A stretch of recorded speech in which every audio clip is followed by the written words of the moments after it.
Hello everyone welcome to my channel. तो पिला माने ए वीडियो रे आज आमे तुमर क्लास 10 रो साहित्य रो तुमर राघवंक लंका यात्रा नकुल उपर आधारित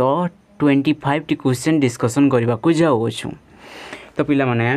जे माने मध्य से वीडियो हमर प्रीवियस वीडियो गुडी को देखि ना हो मु ताकू एही वीडियो रो डिस्क्रिप्शन रे लिंक दे देबी, तुमे जाई से वीडियो गुडी को मध्य देखि पारिबो। आमे ऑलरेडी तुमरो साइंस ऊपर मध्य वीडियो करी अछि मु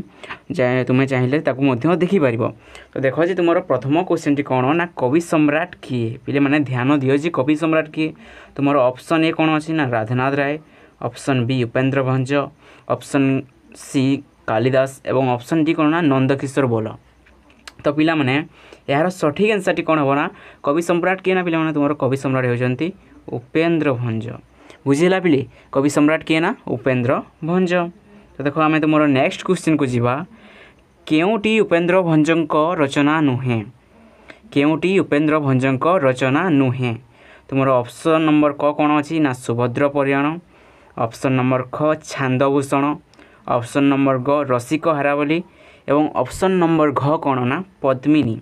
तो यार सठिक आंसर टी कोन हो पिले माने यार सठिक आंसर टी हो तुमरो ऑप्शन नंबर घ पद्मिनी। यह आम जानी पिला माने बुझीला। तो देखो आम तुम नेक्स्ट क्वेश्चन को जीवा राघवंक लंका यात्रा नकुल कवितार कवि किए। पिला माने राघवंक लंका यात्रा नकुल कवितार कवि किए ना तुमरो ऑप्शन नंबर क अछि Kalidas, option number B Upendra Bhanja, option number ग फकीर मोहन एवं ऑप्शन नंबर घ कोन ना दीनकृष्ण दास। तो पिला माने यार सठिक आंसर टी कोन हबो ना यार सठिक आंसर टी हबो तुमरो ऑप्शन नंबर बी उपेंद्र भंज। बुझिला ना पिला माने यार सठिक आंसर टी कोन हबो ना तुमरो उपेंद्र भंज। तो देखो हमें तुमरो क्वेश्चन नंबर 4 करबा जहा की अछि उपेंद्र भंज केउ राजवंश रे जन्मग्रहण करिथिले। पिला माने एठी टिके मिस्टेक हेइ छि क्वेश्चन टी देखो लेखा बारे। तो उपेंद्र भंज केउ राजवंश रे जन्मग्रहण करिथिले ना पिला माने तुमरो ऑप्शन नंबर क कोन अछि नंदवंश,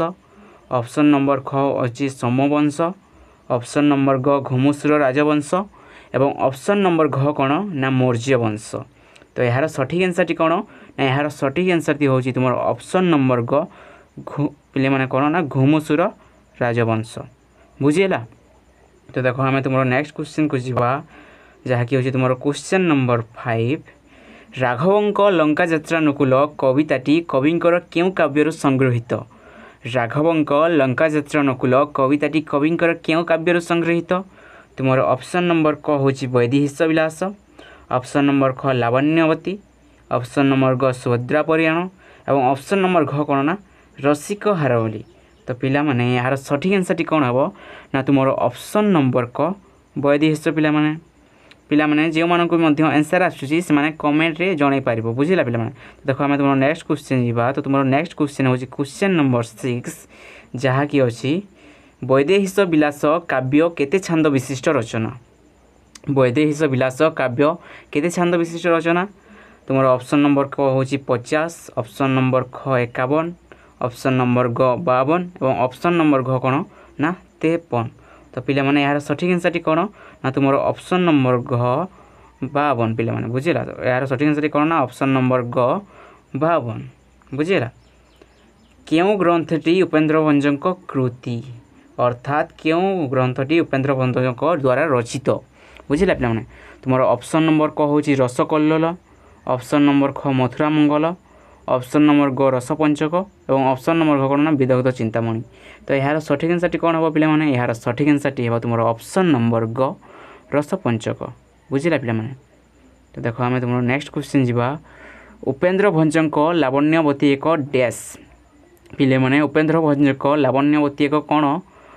ना चौपदी ना चौतिसा ना काव्य ना शब्दकोश। तो यह कोन ना पिले माने यह होछि तुमरो काव्य। बुझिला पिले माने उपेंद्र भंजक लावण्यवती एक कोन ना काव्य।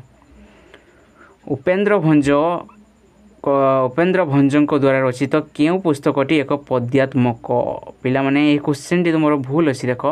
यह ए क्वेश्चन टी कोन हबो ना उपेंद्र भंजक द्वारा रचित केउ पुस्तकटी एक पद्यात्मक शब्दकोश पिले माने ए क्वेश्चन टी तुम रंग देसी पिला माने देखब तुम जो गाइड पढ़ब ये क्वेश्चन गुड़िक प्रायतः केतेकांशरे कौन ना रंग थाए तो ताको टिके ध्यान देव पिला माने देख ये जमी गोटे रंग पाइले आम कौन ना उपेन्द्र भंजों द्वारा रचित क्यों पुस्तक एक पद्यात्मक कौन हम ना शब्दकोश ये क्वेश्चन टी हम बुझला। तो तुम ऑप्शन नंबर क अच्छी गीताभिधान रसपंचक कला कौतुक प्रेम सुधानीति तो यार सठिक आंसर कौन हम ना गीताभिधान यह हूँ कौन ना उपेन्द्र भंजों एक पद्यात्मक शब्दकोश बुझीला। देख तुम क्वेश्चन नंबर 10 को जीवा वैदेहिश विलास काव्यटी क्यों आद्य वर्ग नियम रचित वैदेहिश विलास काव्यटी क्यों आद्य वर्ग नियम रचित पे मैंने आद्य वर्ग नियम अर्थात कौन ना तार आरंभ में सबू आरंभ में कौन थी ना से गोटे वर्णरू आरंभ हो तो ऑप्शन नंबर क हूँ द ऑप्शन नंबर ख ब ऑप्शन नंबर ग कौन ना ह और ऑप्शन नंबर घ कौन ना स तो यार सठिक आंसर कौन पे मैंने यार सठिक आंसर हूँ तुम ऑप्शन नंबर ख ब बुझीगला ना नहीं कहीं देख तुम कौन अच्छी ना बलिला राघव आस सीता प्रपति तो क्योंठे आरंभ होती पे मैंने बर आरंभ हो तुम बुझीपार बुझीगला। तो देख तुम क्वेश्चन नंबर 10 कंप्लीट होती आम देख तुम क्वेश्चन नंबर 11 करवा तो देख तुम क्वेश्चन नंबर 11 टी कौन अच्छी ना वैदेहिश विलास क्यों प्रकार काव्य पिला माने वैदेहिश विलास क्यों प्रकार काव्य कृष्ण काव्य खंड काव्य गीति काव्य ना राम काव्य पिले माने कौन वैदेहिश विलास कृष्ण विषय कहुई ना कृष्ण विषय कहना तो यही ऑप्शन टी हो रंग कौन यह खंड काव्य यह खंड काव्य नुह यह गीति काव्य नुह यह कौन ना पिले माने राम काव्य कहीं ना एठारे रामंक विषय वर्णना करा जाइए। उपेन्द्र भंज क्यों मंत्र जप करी कवित्व लाभ करथिले पिले माने उपेन्द्र भंज क्यों मंत्र जप करी कवित्व लाभ करथिले राम तारका मंत्र शिव सहस्र नाम हनुमान चालीसा एवं कौन ना गायत्री मंत्र तो यार सठिक आंसर कौन हम ना पिला माने यार सठिक आंसर हम तुम ऑप्शन नंबर क राम तारक मंत्र बुझीला पिला माने यार सठिक आंसर कौन ना राम तारक मंत्र जे पिला माने कौन ना राम तारका मंत्र जप करी से कौन ना कवित्व लाभ करथिले। वैदेहिश विलास काव्यर रचयिता किए पिला माने वैदेहिश विलास काव्यर रचयिता किए कविवर राधानाथ राय स्वभाव कवि गंगाधर मेहर कवि सम्राट उपेन्द्र भंज कवि सूर्य बलदेव रथ तो यार सठिक आंसर कौन हम ना ऑप्शन नंबर ग पिला माने कौन ना तुम कवि सम्राट उपेन्द्र भंज बुझेल ना नहीं पे मैंने तो देखो आम तुम नेक्स्ट क्वेश्चन को जीवा उपेन्द्र भंज क्यों उपाधि भूषित उपेन्द्र भंज क्यों उपाधि भूषित पिले माने कवि सम्राट कविवर स्वभाव कवि और व्यास कवि तो यार आंसर कौन है ना पिले माने कवि सम्राट बुझेला यार आंसर कौन है ना कवि सम्राट बुझेला उपेन्द्र भंज क्यों उपाधि भूषित ना कवि सम्राट उपेन्द्र भंज। पठित कवितारे काहाकू राघव बोली कहुई पिले माने पठित कविता अर्थात राघवंक लंका यात्रा नकुल कवितारे काहाकू राघव बोली कहुई पिले माने तुम ऑप्शन नंबर क कौन ना उरत पिले माने यह भरत बुझेला यह भरत लक्ष्मण रावण एवं रामचंद्र तो यार सठिक आंसर कौन हम यार सठिक आंसर हम तुम ऑप्शन नंबर घ रामचंद्र बुझेला कौन कहुई ना राघव बोली कहुई कहीं राघव बोली कहुई ना से रघुवंश जेहेतु जन्म ग्रहण कर तो राघव बोली संबोधन कराई थाए। तो देखो आम तुम कौन ना तुम क्वेश्चन नंबर 16 को जीवा तुम क्वेश्चन नंबर 16 कौन अच्छी ना रामचंद्र लंका यात्रा करथिले कहीं पिला माने रामचंद्र लंका यात्रा कहीं करथिले सीता को उद्धार करने विभूति भूषण को राजा करने को विभीषण को राजा करने को लंका अधिकार करने को रावण सहित मित्रता करने को तो पे मैंने यार आंसर टी कौन हम यह हूँ बहुत इजी क्वेश्चन पे मैंने यार आंसर टी कौन हम ना सीता को उद्धार करने को जहाँकि तुम ऑप्शन नंबर क बुझीगला ना जलाधिपति किए पे मैंने जलाधिपति किए इंद्र वरुण कुबेर ना ब्रह्मा तो यार सठिक आंसर टी कौन ना पिला माने मोर यार सठिक आंसर टी हम ऑप्शन नंबर ख वरुण बुझीगला ना नहीं। तो देखो आम तुम नेक्स्ट क्वेश्चन को जीवा सिंधु को केउथिरे पोतिबा पाई रामचंद्र स्थिर कले सिंधु को केउथिरे पोतिबा पाई रामचंद्र स्थिर कले माटी तालपत्र इटा ना पर्वत तो यार सठिक आंसर कौन हम पे मैंने यार सठिक आंसर हम तुम ऑप्शन नंबर घ पर्वत कौन ना से पर्वत साहाय्य सिंधु को पोतिबा चेष्टा करथिले रामचंद्र विस्मय निश्वास छाड़ी कहीं पिले माने रामचंद्र विस्मय होकर निश्वास कहीं छाड़ी समुद्र रे अधिक पानी थिबो बोली रामचंद्र को सैन्य बल कम थिला बोली बानर माने पकाउथिबा पर्वत समुद्र जल बुड़ी जाउथिबारु ना गुंडुची मुंचा सेतुरे बाली पकाउथिबारु तो यार सठिक आंसर कौन हम यार सठिक आंसर हम ऑप्शन नंबर ग बानर माने पकाउथिबा पर्वत समुद्र जल रे बुड़ी जाउथिबारु बुझिला ना तो से चिंता प्रकट करथिले एवं दीर्घ निश्वास छाड़ी वरुण को प्रसन्न करने को रामचंद्र कौन कले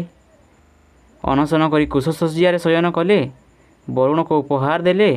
सिंधु तीर में बसी कांदिले ना हनुमान को वरुण पाखक पठेले तो यार सठिक आंसर कौन हम ना तुम ऑप्शन नंबर क पे मैंने कौन ना अनशन कर कुशशय्या शयन कले तो देख तुम क्वेश्चन नंबर 20 कंप्लीट हो सारा तुम क्वेश्चन नंबर 21 करवा वरुण को प्रसन्न करने को रामचंद्र केउठारे शयन कले वरुण को प्रसन्न करने को रामचंद्र केउठारे शयन कले पिले माने प्रतशय्या कुशशय्या भूमि रे ना पलंक रे तो यार सठिक आंसर कौन हम ना कुशशय्या जहाँकि ऑप्शन नंबर ख रे अवस्थित पिले माने बुझिला ना कौन ना कुशशय्या बुझिला दश शिर किए पिले माने दश शिर किए दश शिर शिवर अर्थ कौन ना पिले माने मुंड तो 10टी मुंड कहार थिला इंद्रजीत विभीषण रावण ना कुंभकर्ण कहार थिला ना पिले माने तुमर रावणर 10 शिर थिला बुझिला विभूतिभूषण कहा को कहा जाइछि विभूतिभूषण कहा को कहा जाइछि पिले माने रामचंद्र लक्ष्मण बाली एवं हनुमान तो यार सठिक आंसर कौन हम ना तुमर रामचंद्र पिले माने बुझिला रामचंद्र को कौन कहुई ना विभूतिभूषण बोली विंशति कर किए विंशति कर मैंने विंशर अर्थ कौन ना पे मैंने 20 बुझिला ना कर अर्थ कौन ना हाथ तो 20टी हाथ कहार थिला 20टी हाथ कहार थिला ना पे मैंने जार 10टी मुंड थी तार 20टी हाथ थी बुझीपार ना तुम गोटे मुंड थे 2टी हाथ तो 10टी मुंडर कौन ना 20टी हाथ हे तो 10टी मुंड कहार थिला आम किसी समय पूर्व ही डिस्कसन करते 10 शिर कहार बोली तुम ऑप्शन नंबर कौन रामचंद्र ऑप्शन नंबर ख विभीषण ऑप्शन नंबर ग रावण ऑप्शन नंबर घ बाली तो यार सठिक आंसर कौन हो ऑप्शन नंबर घ रावण रावण कौन नाम ले विंशति कर बुझेगा तो देख तुम क्वेश्चन नंबर 25 को जीवा रामचंद्र क्यों वंश रे जन्मग्रहण करथिले पिला माने रामचंद्र क्यों वंश रे जन्मग्रहण करथिले रघुवंश जदुवंश सोमवंश ना नंदवंश तो यार सठिक आंसर कौन हम पे मैंने यार सठिक आंसर टी हम तुम ऑप्शन नंबर क रघुवंश बुझेगा ना पे मैंने रामचंद्र क्योंठी जन्मग्रहण करथिले ना पे मैंने रघुवंश रे जन्मग्रहण करथिले